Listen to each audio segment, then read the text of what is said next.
Patrick Henningsen talks on today's News Talk Radio, TNT. This is today's News Talk, TNT.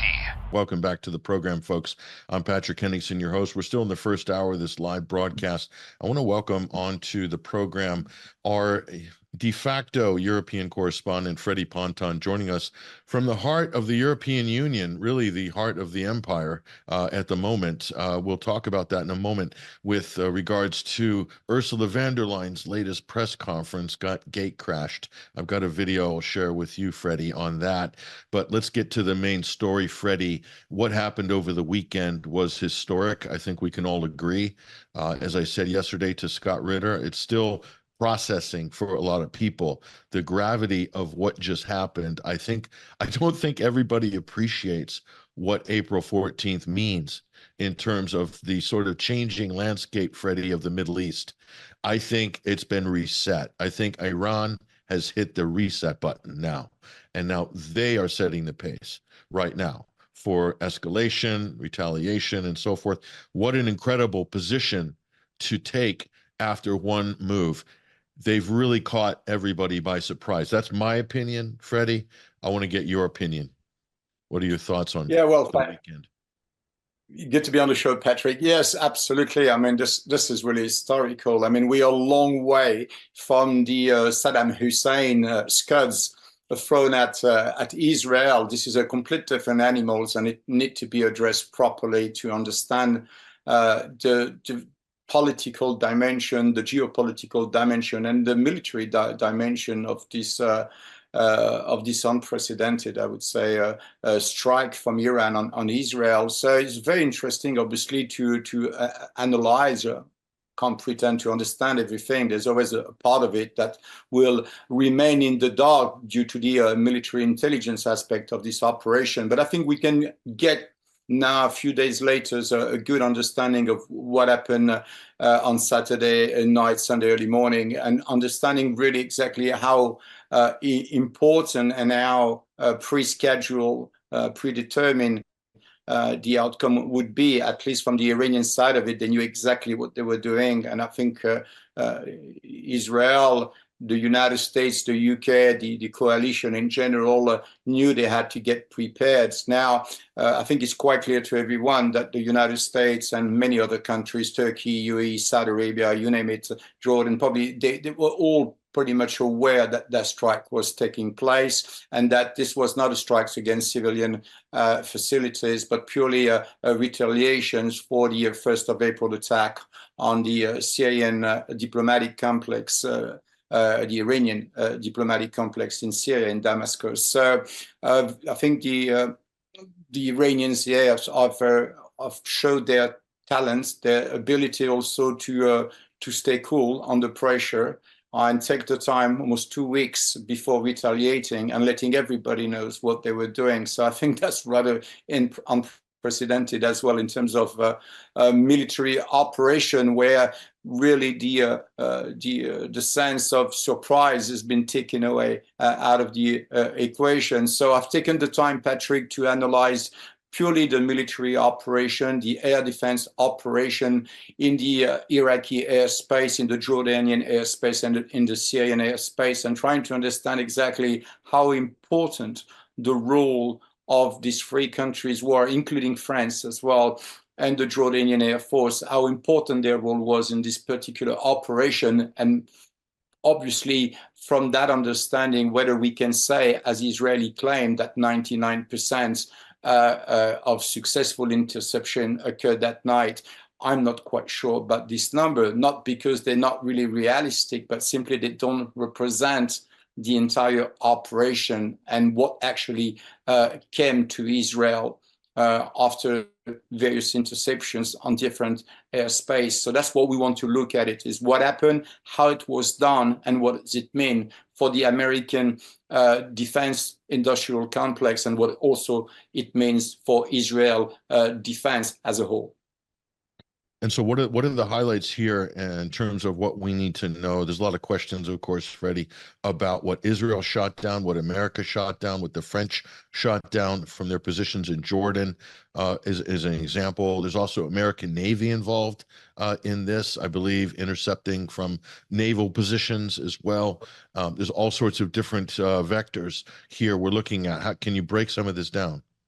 Yes, of course. I think it's important to get the numbers right. And although we got the numbers from, the international press, the American as well as the Israeli press, but you can also confirm that by other people. I confirmed it with NATO pilot, French NATO pilots, that has flown in this region, that have a good understanding of the various bases, and that obviously have prime access to information. What we get so far is in the vicinity of 170 drones that were basically fired at Iran, 30 cruise missiles, and 120 ballistic missiles. I've heard people saying 7 or 8 missiles was fired at Israel. Well, this is not the numbers that I'm getting from these guys. They say there was a lot of ballistic missiles that were actually fired, and then 70 drones that were fired from the Houthis in Yemen as well, which were intercepted by the US Navy, according to military reports. What I'm looking at here is obviously a major in-wave kind of attack with a very well-scheduled timing. And what we are saying is basically the United States Air Force, the US, very involved in the Iraqi Air Space, setting up what we know as a refueling anchor, which is an intra-theater kind of a strategy that allows jet fighters to stay in the air for a very long period of time, which is absolutely essential if you talk about an air defense strategy. The best strategy, the best air defense strategy is always outside of your own border, so that you can stop as much as possible as projectiles as you can, and then you only have to deal, and your air defense system doesn't get saturated, so you have to deal with lethal numbers. That's why I challenged the 99%, because very actually little came through or made it to the Israeli airspace. So very interesting layout, Patrick. You have these basically refueling anchors protected by jet fighters, United States F-35I, some of the best airplane in the world. And these guys are flying pretty high. They equipped with AMI-9 Sidewinder. They also equipped with AIM-120, which are basically AMRAAM missiles as well. They're perfect basically to target cruise missiles and drones as well. And the technology here, Patrick, that is used is infrared technology. So there's binomes, because these jet fighters works by two, and they all have a post to take a part of the airspace to scatter, if you will, with their onboard infrared radars, allowing them basically very quickly to dive down and to basically go and intercept drones or cruise missiles. And then, of course, they benefit from all these SBIRs, the space-based infrared systems that provide live information as to when cruise missiles are launched from Iran headed to Israel. So all in all, they're plugging into an international authorized system that allow them to get live information as to what makes it into the first into the Iraqi airspace and then eventually into the Israeli airspace. So that was basically the setup. So I'd let you imagine how many jet fighters there was in the sky that night. It was not reported, but there was a lot of activities, obviously. So that's the first part for the Iraqi airspace. The Iraqi air basically no real mean to say no to the United States, although there are discussions since November, December 2023 about diminishing and reducing the presence of foreign forces on Iraqi soil, but that's for ground operation. For air, Iraq has really no other choice but to open its airspace. Now, it's a bit of a different scenario, Patrick, for Jordan, because of course we know, and it was well reported, that the Jordanian Air Force got involved in this operation. Now, Jordan has about 70 F-16s, and then they're hosting as well France, an airbase that is operated by France and Jordan, in a place called H5, BAP H5, that is northeast of Amman. So this place is interesting because it's about 186 kilometers from the Iraqi borders. And it allows, because it's a huge part of desert air, so it allows to block this corridor. And the Rafale, they got 4 Rafale on the base, 2 on the ground, 2 in the air, and they rotate because simply there is no refueling anchors available or plane on Jordanian airspace or owned by the Jordanians. So that makes it a little bit more complicated, but they managed to rotate and close that corridor and again hit a lot of drones and cruise missiles using that small corridor between Iran, Jordan, and of course, eventually Israel. So it's a very strategic place because you get a triple border, you get Syria, Iraq, and Jordan, and that's the place they were taking care of. So that's interesting to see that. We know what technology the French have used. As I told you, the Rafale was deployed. They used the Mika missile, and they were in the air for many, many hours. So that was a long night for these guys. And they use approximately the same kind of infrared and electromagnetic, kind of technology on board as well. So that was for Jordan, and then you have the side for Syria, which was mainly taken care by the UK, and of course, as you mentioned, 2 destroyers which were very active with the Aegis systems, missile air defense system that allow them to target even ballistic missiles. So just to resume in a pocket is that ballistic missiles, they are basically, they have exo-atmospheric flight capability, meaning they fly above the atmosphere. When they enter the airspace of Israel, they start their descent, and then basically they equip of warheads. Some of these missiles are equipped of MON-FRI technology, which are maneuverable vehicle technology. What does that mean? That means that when they re-enter the atmosphere, at that moment in time, the warheads separate, and it's as a small vehicle which the missile operators can basically maneuver, and he has the opportunity to change trajectory. He has the ability to refine basically his last minute positions and data positions. So that's a very useful tool, and I believe this is what has allowed some of these cruise missiles to land in the Navatim air base and the Ratom air base as well in the Negev desert. So, of course, what we'll do after that is to talk about the Israeli defense with a lot of US technology and how that technology basically behaves accordingly. Yeah, what's interesting about all this, Freddie, is that if you think about the US presence in Iraq and how the US and the Iraqis, as you mentioned, they're not keen on the whole, not keen to have the United States there anymore. And they've actually been pushing for this ever since, especially since the assassination of Qasem Soleimani, around that period, late 2019, early 2020, when they had the attack, Khatib Hezbollah attack on the US facility in Iraq from the PMUs. And then you had the riots at the embassy. Then the parliament passed that resolution in Iraq saying US out, and the US said, no, we're not leaving. We can't, we don't abide by your rules. You're just the sovereign country. Go piss off, basically. That's the attitude of Washington. But now, Freddie, now we see why, don't we? Because Iraq airspace is the deterrence depth for Israel. And the United States will never leave because they need to defend Israel, exactly as you have laid out. The reason why the United States is illegally occupying Iraq and also northeastern Syria. It has to do with Israel, pure and simple. They're providing that protection envelope. They thought they could do it with Yemen by basically taking over the country and installing a new government and put in U.S. military bases all around. They've already stolen Socotra Island, the UAE and the U.S. and the British, turning it into a giant aircraft carrier to defend Israel, among other things. But now we can see the U.S. policy in the Middle East, Freddie. Now we can see it makes sense. Yeah, it makes sense. And also, and as I say, it's probably the title of what I'm talking about today is what is US protecting, really?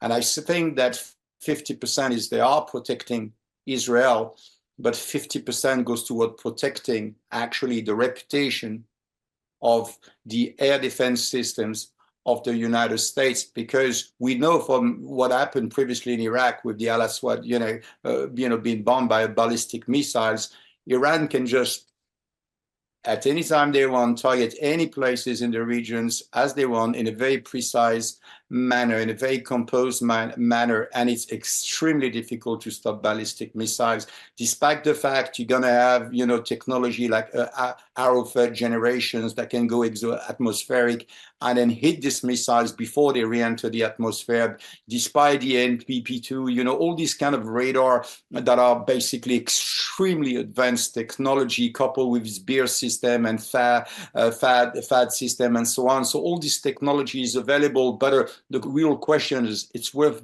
billions, but can we say today it's actually efficient? And I think that's what the United States was preserving last weekend, was that if the entire system gets saturated in Israel, it's a double loss, because Israel obviously demonstrate vulnerability. And then on the other side, the United States also show that their equipment is just not up for the job. That's just not something that the American defense complex, industrial complex, is going to take, lightly. So that's the reason we had such a big response, because they wanted basically to take down as many drones and as many cruise missiles as possible, so that it doesn't saturate Israel and it protects their reputation for their equipment. That is the true story. But some got through, and Scott Ritter believes that more than a few made it through and landed in Nevatim Air Base. And some people think that Ramona Air Base as well, slightly further afield, was also struck as well. So, I mean, it's difficult to assess in terms of, the damage, and, to be accurate about that. Of course, Israel's not going to want to report any damage. If anything, maybe they'll show a few things, but it's not in their interest to basically say, for the reasons that you said, the U.S. and the Israelis do not want to have any bad marketing, public relations, and press for their defense array. But that is the most sophisticated defense array in the world, is it not? That is the number one combination of Israelis' top tech, U.S. top tech, all there protecting those military facilities in Israel. And even if one makes it through, Freddie, even if one makes it through, that's a success for Iran and a failure for the U.S. and Israel. Because if one makes it through, you can believe, Freddie, that if they send more missiles and they do a much bigger attack in the future, there's going to be greater damage. I think that just stands to reason, doesn't it? Well, yeah, I mean, this is the basically the dichotomy between military and intelligence work. Intelligence work, when they're successful, you never hear of it. You only hear of them when they're not successful. The opposite goes for the military. When it's successful, they make a show out of it. But when they take a hit, then they cover it up, and they do a crisis management kind of communications. And they're going to tell you that it was very little, nothing happened, nothing to see here. They'll show you a little video here and there of the damage, and you're going to be told that ballistic missiles, basically are digging trenches on the airport without, any sign of burn, any plastic removal, goes under the infrastructures without burning anything. This is just a magic of ballistic missiles. But for those obviously that are used to watch this kind of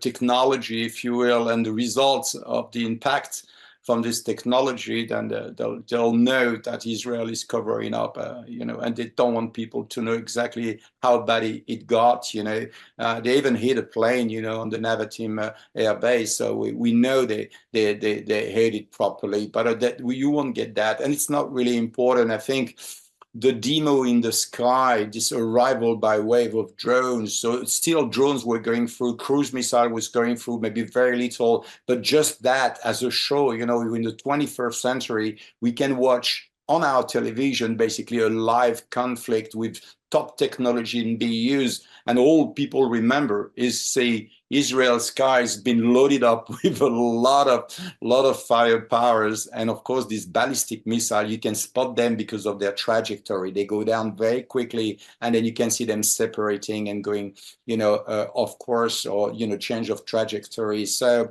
it was an interesting experience, on a personal level, to watch that and to experiment that. But I'm sure, the pressure for the pilots and all those involved in this defense must have been pretty high, because it clearly shows that Iranians knows what they're doing. They're very good at timing their operations. And I think at this stage, we can, with great confidence say that Israel has lost that supremacy, and this myth of fortress has been literally blasted, away. And that's a game changer, really. Let me tell you that. Let me ask this, Freddie. Let me ask this, because if Iraq plays such a crucial role, maybe Jordan we could put in that conversation as well, but in the defense of Israel, and the Jordanians will say, from an international law point of view, this is our sky, so anything coming over, and this is what they said, anything coming over our airspace is a potential threat to Jordan, therefore we will neutralize it, or we allow our allies to neutralize it. So that was their policy when it was coming from the Iranian direction. What do you think they're going to do when the same thing is coming from the Israeli direction? Are they going to enforce that airspace the same way they did on April 14th or not, Freddie? Not in a million years. They'll never do that. So they'll open their sky and they'll say, you can go to Iraq, you can use our airspace, that's fine, no problem. There's absolutely no reason for them to change that, because they've been warned many years ago that if they were to really intervene in any aspect of the conflict with Iran, and if they were showing clear support for Iran, that they will pay a heavy price for that. And there's no buffer, it's just, it's just around the corner from the Negev desert. So it's going to be really hard. And so for Iraq, Freddie, if the U.S. is using Iraq as a launching pad to counter Iranian exchanges, what's to stop Iran from first targeting U.S. bases in Iraq before they target Israeli positions after that? That then becomes part of the operation. They've warned about this. They've sent very clear warnings now, the Iranians, Freddie. And my question is, do the U.S. and their allies understand how serious those warnings are? Because they have hit U.S. bases before in Iraq, and they couldn't do a whole lot about it. So, Freddie, I'm just saying the issues are now clear. Iran has warned them, so I think this. So just before we go to break, Freddie, I want to get your assessment. Let's say, and I asked this to Scott Ritter yesterday, if Israel retaliates, which their cabinet has approved a strike, but when we don't know and how we don't know, if they retaliate, what do you think, in your opinion, that might look like? But then Iran has promised that they will hit back 10 times harder. What can Israel possibly do? What can Israel possibly do, Freddie? Well, the options are very limited, because obviously this is emotional response. It's an egocentric response. It's about saving face. So if you want to save face and you're going to go and target something in Syria or in Iraq, or even in Yemen or in Lebanon, that's not going to cut it. It doesn't matter what they do. They're not going to look good, because Iran attacked directly Israel. The only acceptable response to save face is to attack directly Iran. What does that mean? Well, it's going to be two options, whether they're going to launch some missile directly from Israel, going through Iraq or through Jordan, and then hitting some, useless targets in Iran, some kind of facilities just to make an impact and say, oh, we hit back, but that's just not going to cut it. Are you talking about like a Jericho missiles hitting, like, let's say, that's right, an oil refinery somewhere? Refinery, any kind of infrastructures that really does not involve civilians, because they cannot touch civilian. That will be just absolutely a no-go. And the second possibility for them. And I say this is options. Options is about to move forward their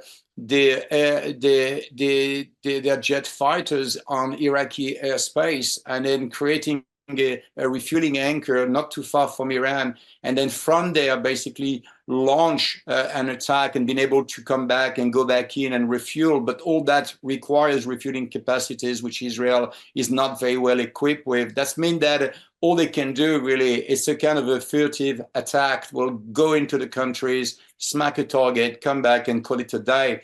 The problem with that, Patrick, is that I think the defense policy for Iran in this particular case is they're not going to wait to get it.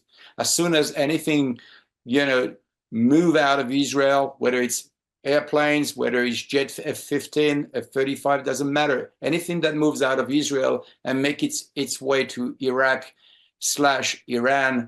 it's going to be considered as a retaliation or as an intent to strike the sovereignty of Iran. And I think Iran is going to make a bigger point. When they say it's going to be a bigger response, is of course it's to take out jet fighters. They have the supersonic technology. They have so much technology available to them that it will be not easy, but they will be able to take down some air assets from Israel, and that will after that trigger a major wave. Now, of course, the United States cannot get involved in that period. They just can't, because if they get involved, as you said, they open basically all their bases in the region to ballistic missiles, supersonic missiles, and the damage will be considerable. And then now what you would have is Israel and the US taking a beating by Iran, and Iran has not even moved. They're having their tea, and they're just pressing buttons. It will be a huge embarrassment. That is the reason why the US is pushing as much as they can for avoiding any form of retaliations, and also declaring that they will not be part of any attack.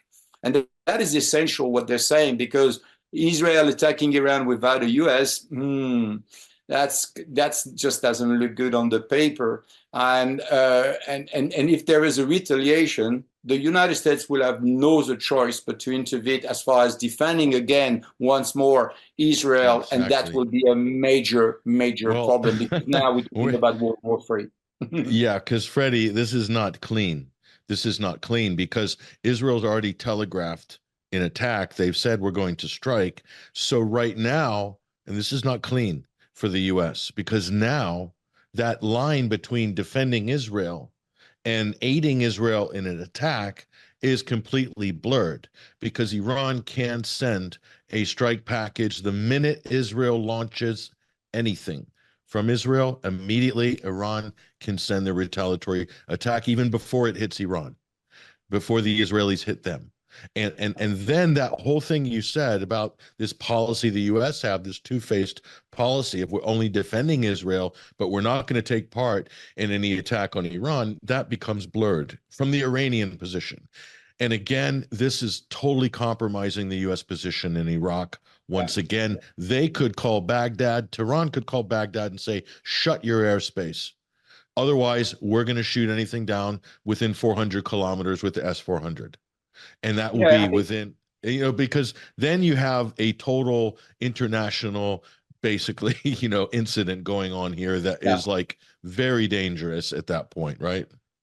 Well, and I think Iran is telling to the United States, don't fight with your hand behind your back. You don't go and pick up a fight with someone when your hands are politically and geopolitically tight. You have too many assets, you have too much to lose, and more importantly, you cannot fire Iran.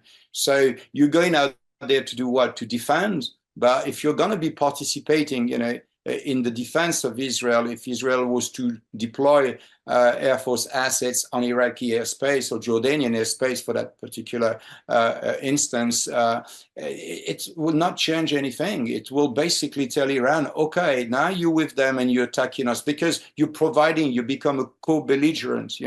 This is not like you are out there sending money and instruments, but you remove yourself from the fighting. You're actually in the fight. And remember, Patrick, last weekend, the first thing the Ministry of Foreign Affairs of Iran did is they pulled the ambassador of France, UK, and the United States What do you think they told them? They told them, you're co-belligerent. There's no such a thing as you defending it. You know, in Ukraine here, you are at the border of Iran, and if you mess around, we understand it. There's no gray area. There's no gray area. No, there's no gray area here. So there's no room for sort of maneuvering and saying what the justification is on this. It then is out of their hands, and we're basically staring at either a war or some kind of a de-escalation, and you have to choose which side of that equation you're going to be on. The United States will have to choose, and I think that's starting to sink in Washington. I'm here with Freddie Ponton, independent journalist and researcher. We're going to take a quick break with TNT. Today's News Talk. I'm Patrick Henningsen, your host. Stay with us. We'll be right back. Patrick Henningsen and TNT. All right, folks, welcome back. Final segment of the first hour here on TNT, Today's News Talk. I'm joined by Freddie Ponton. He's an independent journalist and researcher based in Europe. Freddie's got his eyes on the Middle East, of course, breaking down what a Israeli-Iranian confrontation might look like in the next round. Definitely a lot to talk about there. And just on that subject of Israel, let's roll this clip here. This is Ursula von der Leyen. She is the head of the European Commission, and she was, let's say, doorstepped at a recent defense conference here just in the last 24 hours by a peace protester calling for a ceasefire in the Middle East. Let's roll this clip, and I want to get Freddie's reaction to this. Go ahead with this clip.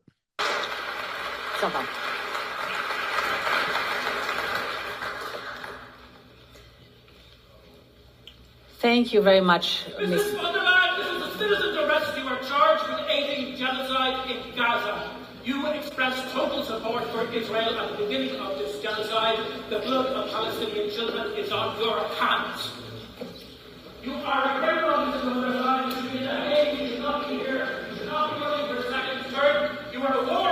You are a criminal. Free Palestine! Free Palestine! Let me end. Free Palestine!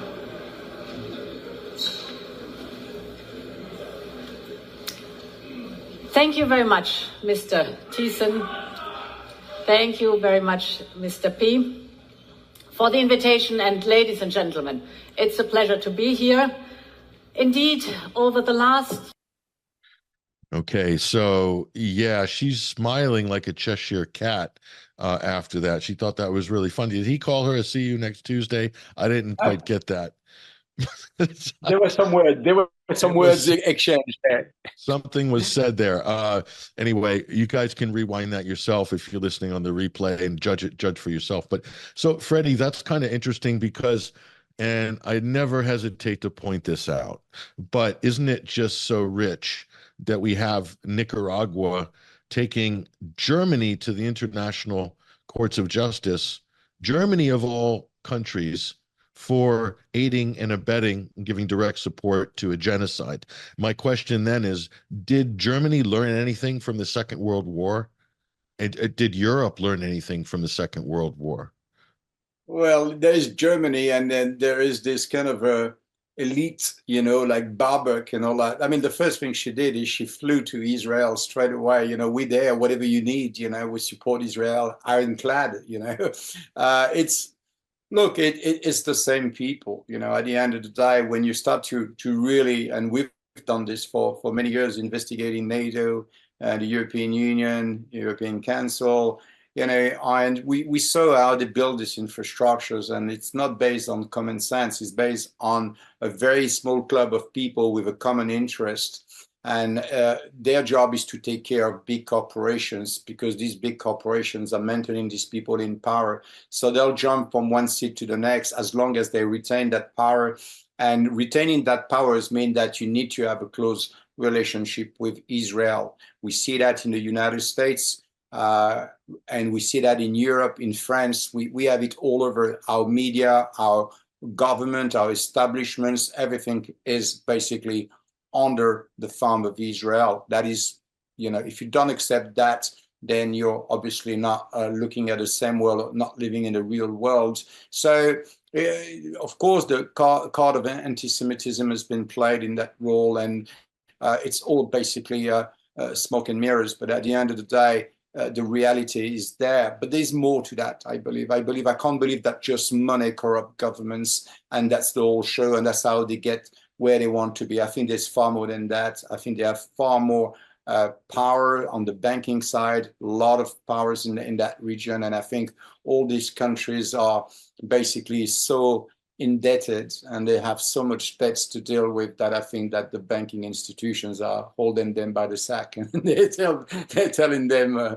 basically, you go along with the program or we're going to show you how much, you're going to get it, your country is basically on its knees. So that's really the strength that Israel has on the Western world, and the reaction of von der Leyen, which is really a Zionist, incarnated. I mean, she's clearly made it very clear that you don't touch Israel, and everything she does that involves also foreign policy, which is basically extra mandate because she has no mandate for foreign policies, but she's acting like a European Union foreign ministers when she has no such a mandate. So she's get caught here, absolutely fair to quote her and say, look, this is who you are. You're warmongers, you're whatever that is. And, at the end of the day, the numbers speak for themselves. And I think clearly we can see the world, we can see that in the United Nations General Assembly, that the numbers are in favor of Palestine.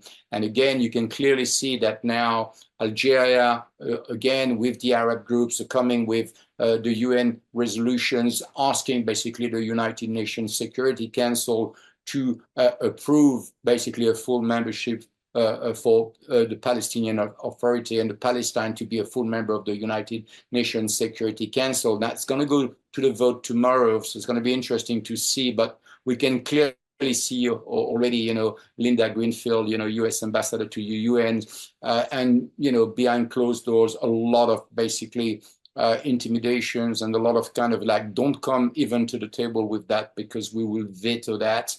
And the reason given is quite unbelievable, is that they believe that this will go against basically setting up a two-state basically solutions, and which the US claim they are working on, when we know they're not working on that simply because Netanyahu has already been very clear on that there will be no two-state solution. And all the policies of the past 50 years have been against a two-state solution. Only once in a while the left, were a little bit overzealous and trying to talk about that possibilities. But Zionism, there's no left and right in Zionism, and I keep on saying it. It just does not exist. Zionism is about, colonization, it's about, annexation, and it's about apartheid, complete control, no Arab in Israel or in the greater Israel. That's the plan, period. After that, you can move around and shake around and try to theorize about, what could be and what was. But at the end of the day, this is the bottom line. So it's going to be an interesting day tomorrow to see how the US is going to, again, kind of embarrass themselves at the United Nations Security Council, telling us how much they're working toward a two-state solution.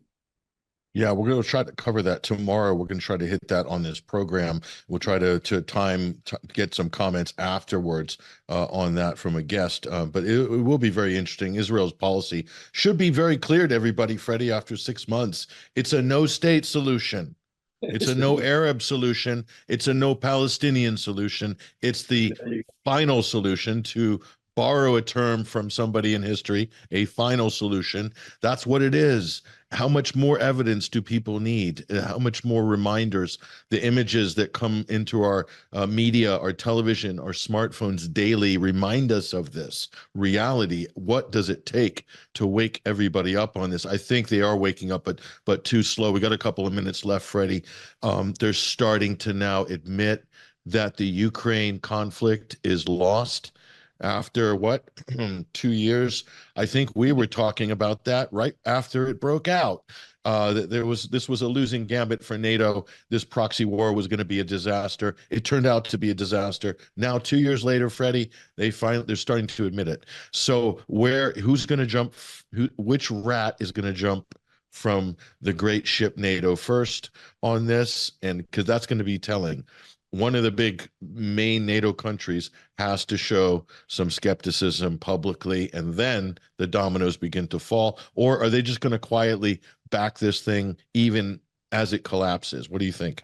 Before we break, 2 minutes left. I'll give you the floor. Well, Go ahead. Europe is not in a position financially. They've been squeezing so much money towards Ukraine. It's only a matter of time before domestically they're going to pay the price for that, because nobody's supporting it. It's purely political at this stage. It has nothing to do with the citizens of countries. Many people have understood what the lies is, and we can clearly see that in the United States, which is mainly the main sponsor of this war at the end of the day in terms of numbers. And if you look at the late budget, which is being presented by Speaker Michael Johnson, it's really quite clear to me that he's pushing for a vote on Saturday, I believe.